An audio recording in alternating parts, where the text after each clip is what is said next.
తెలంగాణ ప్రజలంతా భారతదేశంలో ఇతర దేశాల్లో ఉన్నటువంటి తెలంగాణ ప్రజలంతా కూడా సంబరాలు పండుగ వాతావరణం చేసుకున్న రోజు మరి ఒక దొర కేటీఆర్ పిచ్చెక్కి రోడ్డెక్కి మదంతో మాట్లాడుతున్నాడు.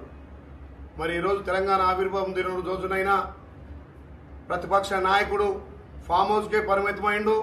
మరి కనీసం ఆవిర్భావం రోజైనా జాతీయ జెండా ఎగరాలనే సోయిలేని కేసీఆర్ ఫామ్ హౌస్కు పరిమితమైతే మరి కేటీఆర్ పిచ్చెక్కి రోడ్డెక్కి మాట్లాడుతున్నాడు. తెలంగాణ లెజెండ్ అంటున్నాడు. ఎక్కడ పండుకున్న తెలంగాణ లెజెండు? ఫామ్ హౌస్లో పండుకుండా అసలు ఉండా లేడా తెలంగాణ రాష్ట్రంలో?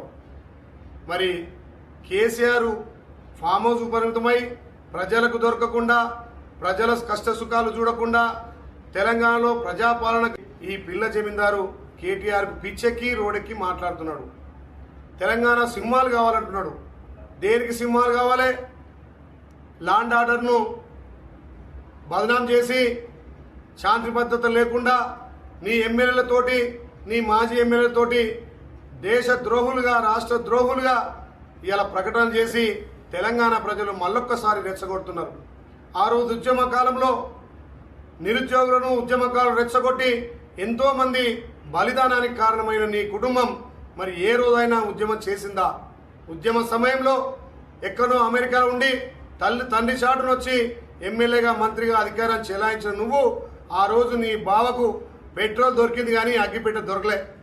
ఎంతోమంది అమరవీరుల త్యాగం, ఎంతోమంది మేధావుల ఫలితం తల్లి సోనియమ్మ తెలంగాణ ఇస్తే 10 సంవత్సరాలు రాజరిక పాలన, దొరల పాలన, అహంకారంతో పంది కొక్కు లెక్క రాష్ట్ర సంపద దోచుకొని ఇవాళ మా గౌరవ ముఖ్యమంత్రి రేవంత్ అన్న ప్రజాపాలన చూసి తెలంగాణ ప్రజల నుంచి వస్తున్న ఆదరణ, ముఖ్యంగా వ్యవసాయ రైతులు కానీ, మహిళలు కానీ, నిరుద్యోగులు కానీ ఇవాళ తెలంగాణలో బ్రహ్మరథం పడుతుంటే దాన్ని చూసి ఓర్వలేక పిచ్చెక్కి రోడ్డెక్కి మాట్లాడుతున్న